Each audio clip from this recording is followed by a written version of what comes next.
dia. Nós vamos continuar o nosso estudo sobre o escravo de Cristo ou o privilégio de servirmos a Jesus Cristo. Como uma pequena revisão, vamos lembrar algumas coisas que nós já vimos. Primeiro, nós vimos que o ser humano é, por natureza, escravo, por condição da sua criação, porque nós somos dependentes para viver. Nós dependemos de Deus, é Ele que nos dá a vida e é Ele que nos tira a vida. Então, nós somos dependentes e escravos daquele de quem nós dependemos. Mas nós dependemos também daquele em quem nós confiamos. O ser humano foi criado para servir a Deus, sendo seu representante ou imagem para demonstrar a glória de Deus. Mas somos enganados por Satanás para duvidar das intenções de Deus e pensar que podemos depender de nós mesmos. Quando não confiamos em Deus, nos rebelamos contra Deus e tudo mais em que podemos confiar acaba sendo uma maneira de Satanás nos escravizar. Mas Deus tem propósitos para que vão muito além. E esses propósitos para nós, Ele planejou mesmo antes de criar o mundo e antes de criar o ser humano. E o propósito de Deus é libertar as pessoas da escravidão a Satanás e formar um povo dedicado a fazer a sua vontade para a sua glória. Ele fez isto através da encarnação, morte e ressurreição de Jesus Cristo. Assim, Deus provou o seu amor por nós e provou também o seu poder sobre a morte. Nós podemos confiar nele, porque Ele nos ama e Ele é poderoso. Porque Jesus foi obediente em tudo, Deus o fez Senhor sobre todas as coisas e sobre todas as pessoas. Quando nos rendemos a Ele e recebemos, reconhecendo-o como Senhor, nós reconhecemos como Senhor da nossa vida pessoal.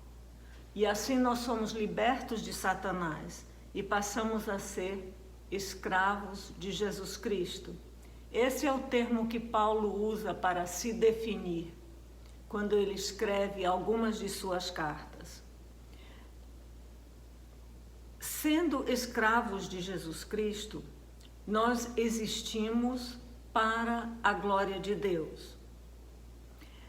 Mas como é o nosso serviço? Um escravo existe para servir. E tantas vezes nós vemos o servir em termos de tarefas a serem cumpridas. Certa vez ouvi a história de um empresário que tinha uma loja de confecções e ele estava entrevistando pessoas para serviços gerais. E chegou uma senhora lá, que depois de se apresentar, foi logo dizendo: o senhor precisa saber que eu não lavo vitrines. Isso demonstra que ela via o serviço geral não como um todo, mas como tarefas específicas a serem desempenhadas que ela podia escolher se ela faria ou não alguma dessas tarefas. Às vezes nós temos essa mesma percepção do nosso serviço como servos do Senhor Jesus Cristo. Então nós vemos o nosso serviço como tarefas específicas, entregar boletins na igreja, ensinar uma classe, visitar o fulano de tal. Então, quando eu faço estas coisas, eu estou servindo a Deus. O resto do tempo não vale. Mas quando somos escravos de Cristo, nós temos uma perspectiva diferente. Esta é a perspectiva, esta perspectiva de ver serviço como tarefas a serem desempenhadas, é algo que o mundo tem, o mundo sem Deus. Mas o escravo de Cristo tem outra perspectiva daquilo que é servir a Deus. Nós podemos até executar tarefas e vamos executar muitas tarefas, mas o nosso foco é que é diferente. Nós vamos focar em glorificar a Deus, mas é glorificar a Deus em tudo. Deus nos criou e nos salvou com este propósito, que Ele seja glorificado. Mas você pode perguntar, puxa vida, a Bíblia fala tanto em glorificar a Deus, a gente ouve glória a Deus, mas o que é glória? O que é glorificar a Deus? São aqueles raios, talvez, que a gente vê nas pinturas de Jesus saindo da cabeça? Não. Glória tem a ver com valor. Glorificar é valorizar. Então, se nós vamos glorificar a Deus, nós vamos valorizar a Deus. Nós vamos dar demonstração do valor de Deus na nossa vida. O mundo não valoriza Deus. A sociedade em que nós estamos realmente despreza Deus, ignora Deus. Ou diz que Deus não existe, outros dizem que se Ele existe não está se importando com nada, não tem nenhum significado. Mas nós estamos aqui e o nosso foco como servos de Jesus Cristo é demonstrar o valor de Deus para esta sociedade. Efésios, quando Paulo escreve a carta aos Efésios, ele fala a respeito disso. No primeiro capítulo, nos versos 4 e 5, ele fala assim: porque Deus nos escolheu em Jesus antes da criação do mundo, para sermos santos e irrepreensíveis em sua presença. Em amor nos predestinou para sermos adotados como filhos por meio de Jesus Cristo, conforme o bom propósito da sua vontade, para o louvor da sua gloriosa graça, a qual nos deu gratuitamente no amado. Isso quer dizer que o plano de Deus já estava feito mesmo antes de criar o mundo. O propósito dele já era este, que ele criaria pessoas para demonstrar o seu valor. Mas veja só, não foi só na criação. Versos 13 e 14 nos informam: quando vocês ouviram e creram na palavra da verdade, o evangelho que os salvou, vocês foram selados em Cristo com o Espírito Santo da promessa, que é a garantia da nossa herança até a redenção daqueles que pertencem a Deus. Para quê? Para o louvor da sua glória, para o louvor do seu valor, o valor de Deus. Por isso que nós fomos criados, por isso que nós fomos remidos, para demonstrar o valor de Deus. Isto implica em duas verdades.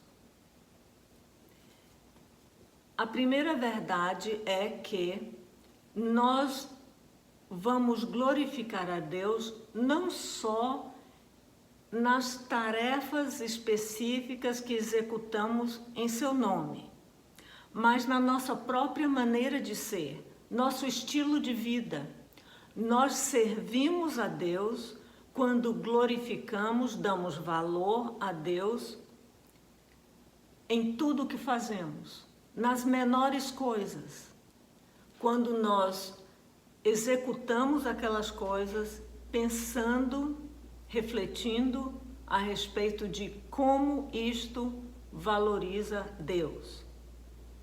Vamos ver alguns exemplos que temos na Bíblia.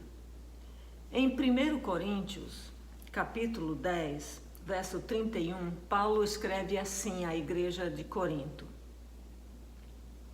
assim, quer vocês comam, bebam ou façam qualquer outra coisa, façam tudo para a glória de Deus.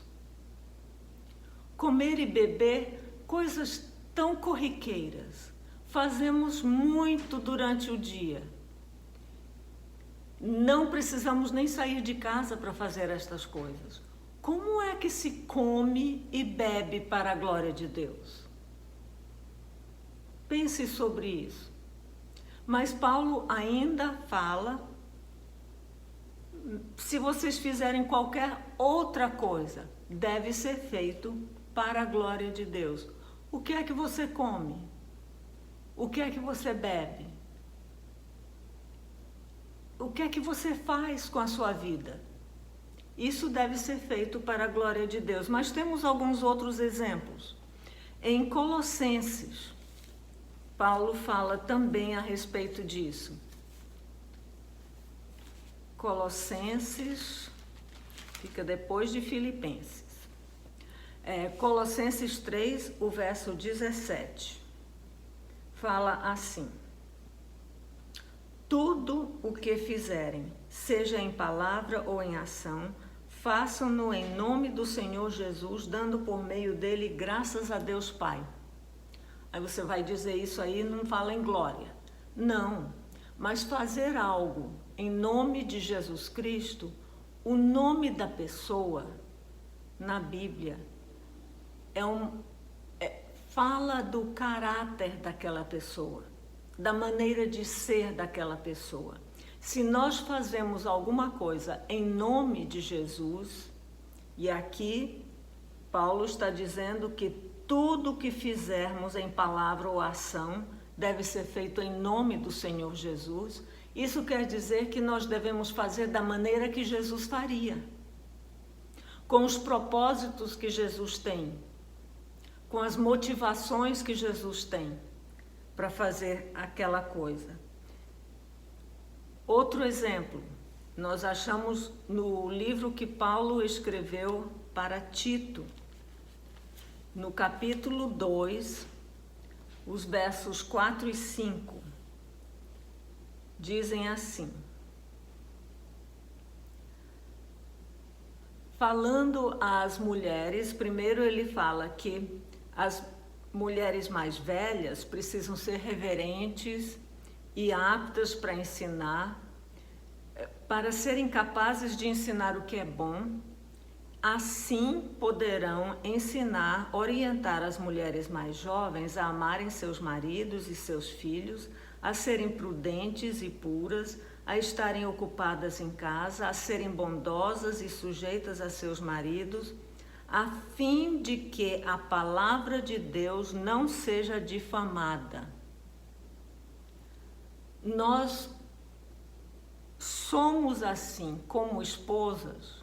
Nós amamos o nosso marido, os nossos filhos, somos prudentes e puras, estamos ocupadas em casa, somos bondosas e sujeitas aos nossos maridos, não porque os maridos merecem, porque os filhos merecem, podem até merecer e devem merecer, mas mesmo que não mereçam, a razão pela qual nós, mulheres, esposas, mães, devemos agir assim é para não difamar a palavra de Deus.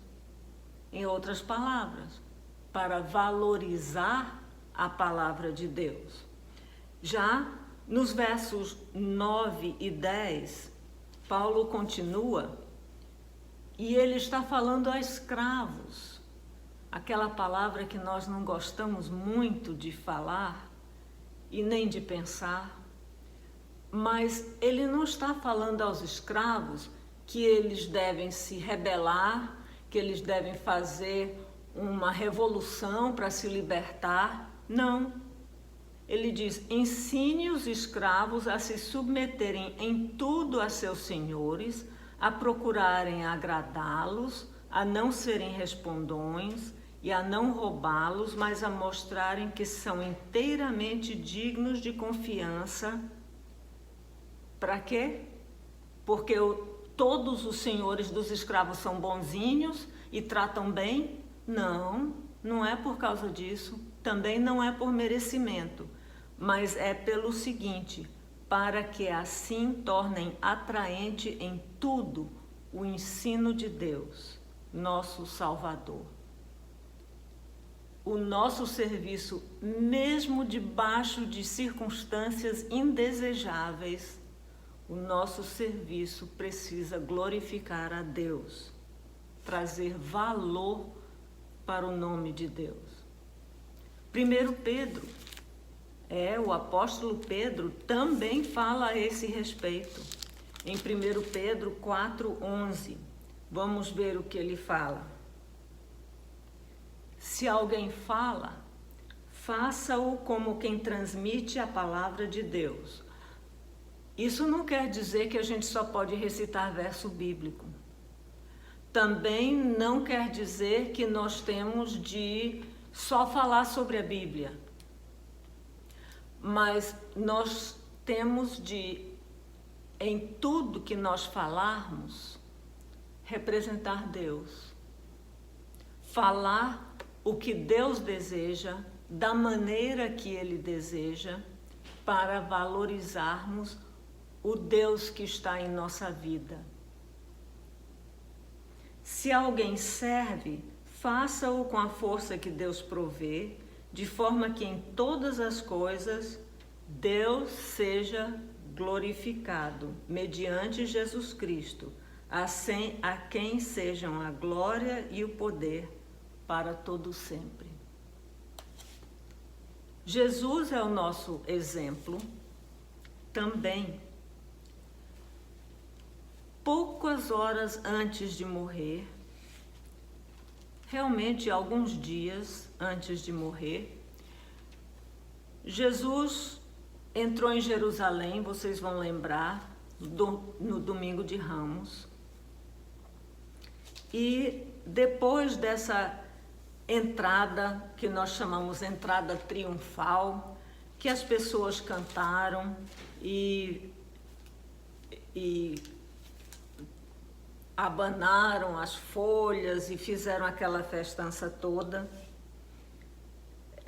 ele começou a ter alguns confrontos com os líderes, os fariseus e os escribas novamente, e ele já tinha bem certeza de que estava chegando a hora da sua morte. E ele fala desta forma a respeito de glorificar a Deus, eu acho impressionante. Verso 27 do capítulo 12 do Evangelho de João. Jesus diz: agora meu coração está perturbado. E o que direi? Pai, salva-me desta hora? Não, eu vim exatamente para isto, para esta hora. Pai, glorifica o teu nome, mesmo diante daquilo que ele sabia que ia ser dolorido, humilhante. Ele disse: foi para isso que eu vim e eu quero glorificar o nome do meu Pai, eu quero valorizar Deus. Por isso que hoje nós podemos dizer: glória a Deus, somos salvos, porque Jesus não fugiu da tarefa de morrer, porque ele tinha consciência de que ele havia chegado ao mundo para isto. Em segundo lugar, nós precisamos combater em nós mesmos a tendência que aprendemos no mundo sem Deus de focalizar o nosso próprio conforto e bem-estar e nossa satisfação e realização pessoal. Ah, gente, como no mundo nós vemos ênfase nisso.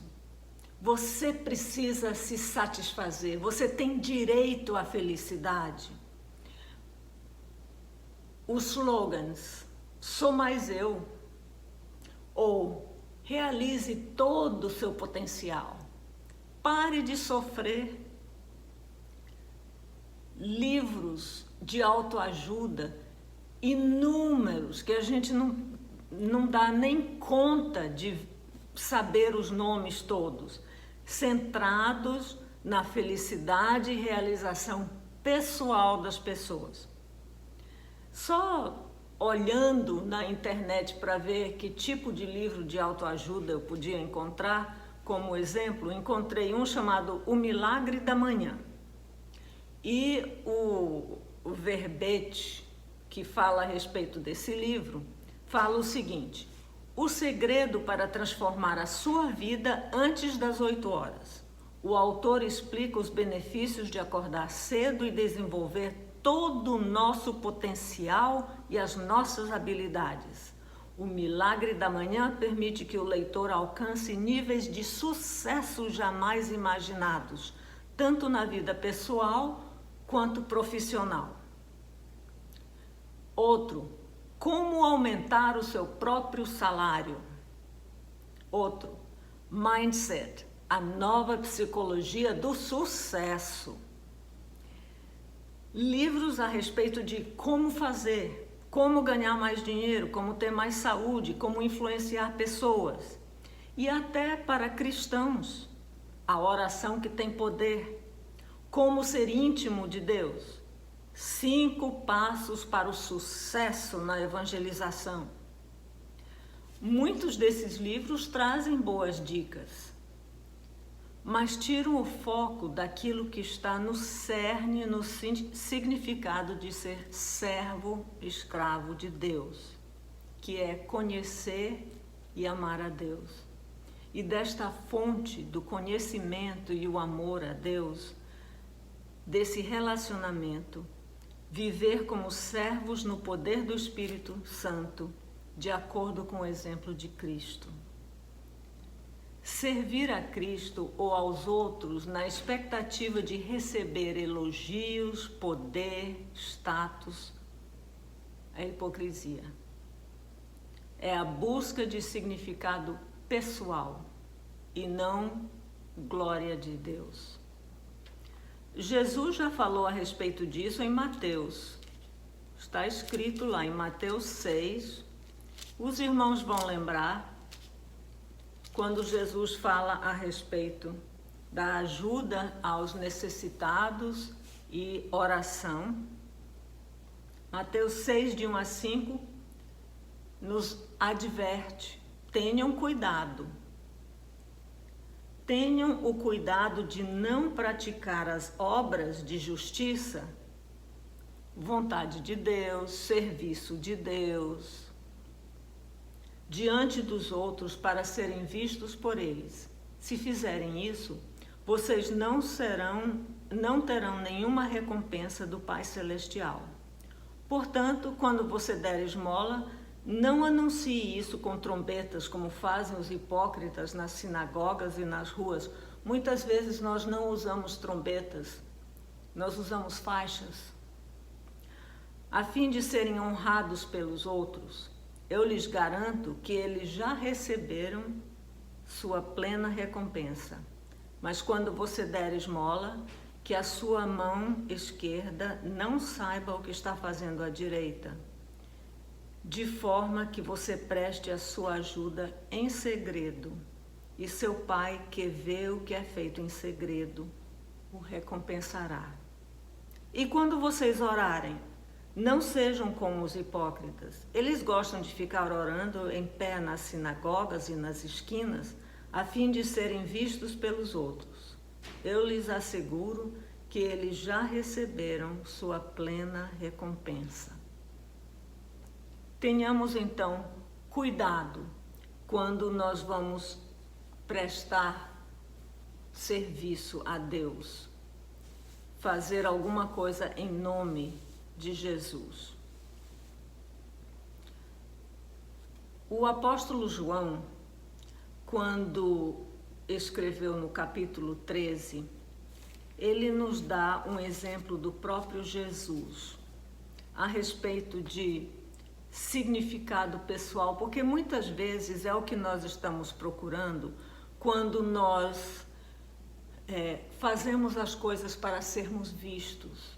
Nós queremos um elogio, alguma coisa que nos ajude a valorizar a nossa própria vida, que nos dê um sentimento de valor. E isto é chamado de significado pessoal. Nós temos o propósito, como servos de Deus, de dar valor, demonstrar valor de Deus, o valor de Deus. Então, precisamos tirar o foco do nosso próprio valor. Mas como fazer isso se nós somos cheios de carências? Nós vamos ver em João 13, os versos 1 a 3, algo que Jesus fez. E como ele pôde fazer? Isso foi na noite em que ele foi traído. No outro dia ele seria morto. Durante essa noite, ele seria levado de um lado para o outro para ser julgado, para ser criticado, para ser até açoitado, para fazerem chacota dele. E no outro dia ele seria crucificado. E João escreve assim: um pouco antes da festa da Páscoa, sabendo Jesus que havia chegado o tempo, note tudo que Jesus sabia. Sabendo Jesus que havia chegado o tempo em que deixaria este mundo e iria para o Pai, tendo amado os seus que estavam no mundo, amou-os ao grau infinito. Estava sendo servido o jantar e o diabo já havia induzido Judas Iscariotes, filho de Simão, a trair Jesus. Jesus sabia que o Pai havia colocado todas as coisas debaixo do seu poder e que viera de Deus e estava voltando para Deus. Assim, levantou-se da mesa, tirou sua capa e colocou uma toalha em volta da cintura. E nós sabemos o que Jesus fez então. Ele deu aquela lição de humildade e serviço para os seus discípulos. Ele pôde tomar o lugar de um escravo por causa da sua segurança pelas coisas que ele sabia. Ele sabia de onde tinha vindo. Ele sabia quem era. Ele sabia para onde ele ia. E ele tinha confiança no plano de Deus que ele estava para executar. Por isso que ele podia fazer o trabalho de escravo sem se sentir diminuído. Vocês lembram o que os discípulos estavam fazendo um pouquinho antes? Eles estavam discutindo quem era o maior. Eles estavam quase brigando por causa disso, porque Pedro, ou João e Tiago chegaram lá pedindo a Jesus para ser os seus assessores principais no reino. E os outros discípulos se indignaram. Não porque eles acharam que os outros dois talvez estivessem fazendo o que não deviam, mas porque eles também estavam interessados em ser importantes. Por quê? Porque eles não estavam seguros ainda. Eles tinham a mentalidade do mundo que para estar seguro, para ser uma pessoa importante, você tinha de ter posição. Para ser uma pessoa de valor, você tinha de estar junto de uma pessoa que tem valor. Nós temos valor por causa do valor que Deus nos dá em Jesus Cristo. Ele nos chama de seus filhos, filhos por adoção. E Ele nos dá o seu Espírito. Isso tudo nos dá valor. Nós podemos fazer as tarefas mais difíceis, as tarefas mais humilhantes, em nome de Jesus, porque nós sabemos já o nosso significado. Não precisamos de posição, poder, reconhecimento, nem agradecimento, porque nós temos certeza de que nós somos de Deus, nós pertencemos a Ele e nós iremos para Ele no fim das contas. Mas o significado procede de estarmos em Cristo e de sermos seus servos e de sabermos o nosso destino, que é a vida eterna. Jesus sabia disto, por isso ele podia dizer: Pai, glorifica o teu nome, mesmo que isso significasse a morte. Paulo também nos dá um exemplo quando ele escreve aos Filipenses, no capítulo 1, verso 21. Ele fala assim, no verso 21. Porque para mim o viver é Cristo e o morrer é lucro. Ele está falando a respeito do seu julgamento, que seria em breve. Ele está preso em Roma e ele está escrevendo antes do seu julgamento. E ele diz que ele tem esperança de ser liberto do seu julgamento. Mas ele não tem certeza, é só esperança. E então ele diz que tanto faz de uma forma ou de outra, porque o viver para ele é Cristo e o morrer é lucro, porque ele vai para Cristo.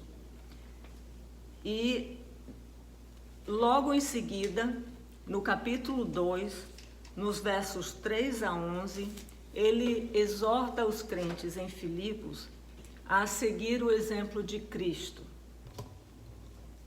falando desta forma: nada façam por ambição egoísta ou por vaidade, mas humildemente considerem os outros superiores a si mesmos. Cada um cuide não somente dos seus interesses, mas também dos interesses dos outros.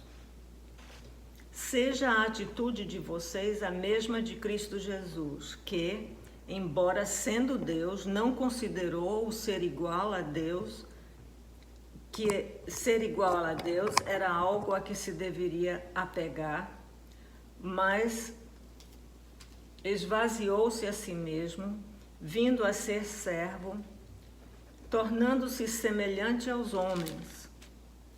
E sendo encontrado em forma humana, humilhou-se a si mesmo e foi obediente até a morte e morte de cruz. Por isso Deus o exaltou à mais alta posição e lhe deu o nome que está acima de todo nome, para que ao nome de Jesus se dobre todo o joelho nos céus, na terra e debaixo da terra, e toda língua confesse que Jesus Cristo é Senhor, para a glória de Deus Pai.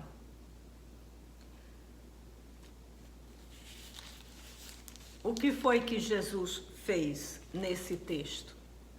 Ele abandonou a glória de ser Deus. Um autor que eu li disse que ele espremeu tudo que ele era para caber num feto humano. Ele tomou a forma humana, a forma de escravo. Um escravo se caracteriza como alguém que não tem direitos a reivindicar, que se submete à vontade do seu mestre. O que Paulo enfatiza aqui é que quando Jesus veio ao mundo, ele veio como alguém que não tinha direitos pessoais. Aquele que tinha todos os direitos de filho eterno de Deus, desistiu do exercício desses direitos.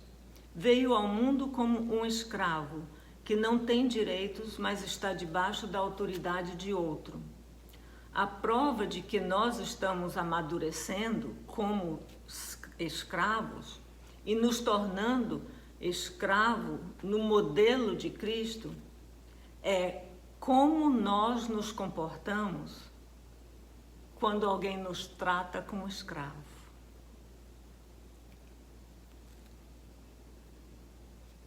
Quando alguém trata você como escravo, como você se sente e como você se comporta?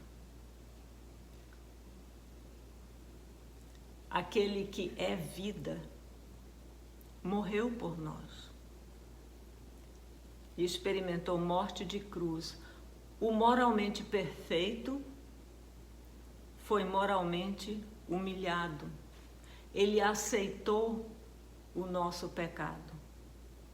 Para quê? Aqui diz, para a glória de Deus Pai. Algumas considerações que nós podemos fazer. Devemos lembrar que, como escravos de Cristo, nós representamos os valores de Deus e demonstramos estes valores no nosso viver diário, em tudo o que fazemos e dizemos.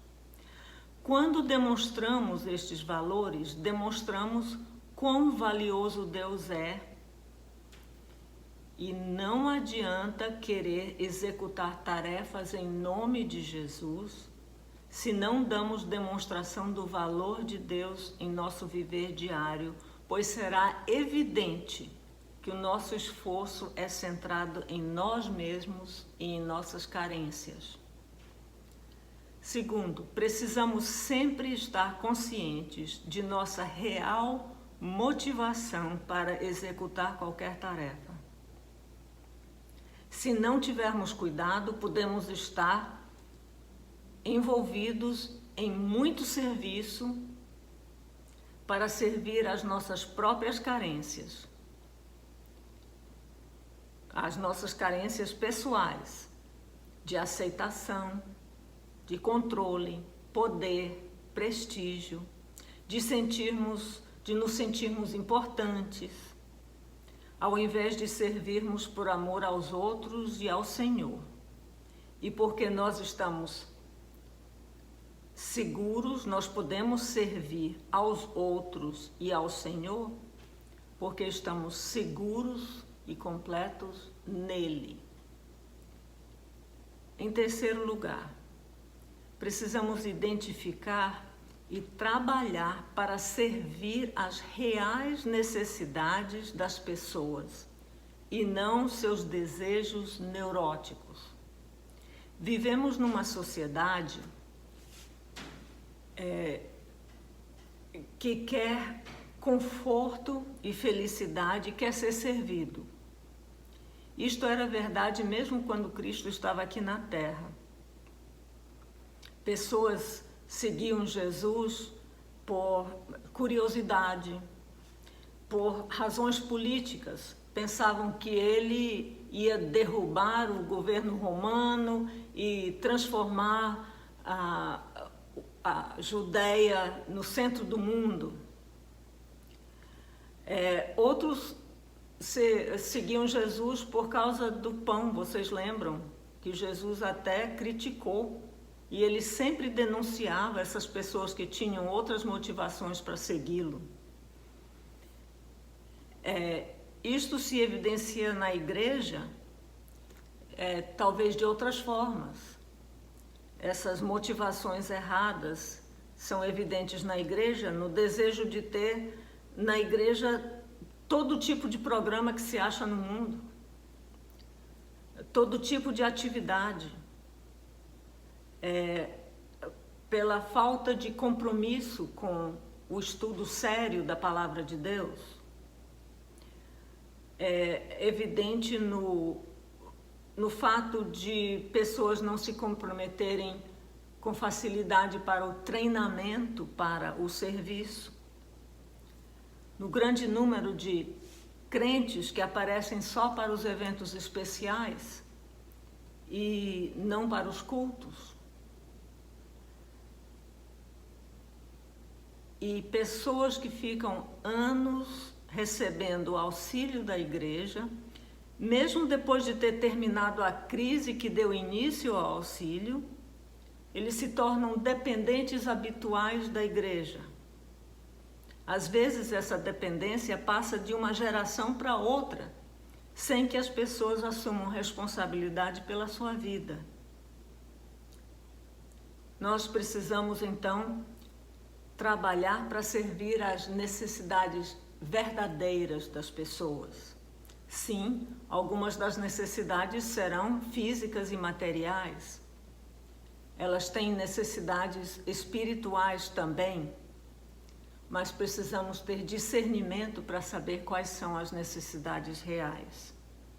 Sejamos, então, escravos conscientes do alvo de fazer tudo para demonstrar o valor de Deus para uma sociedade que ignora Deus.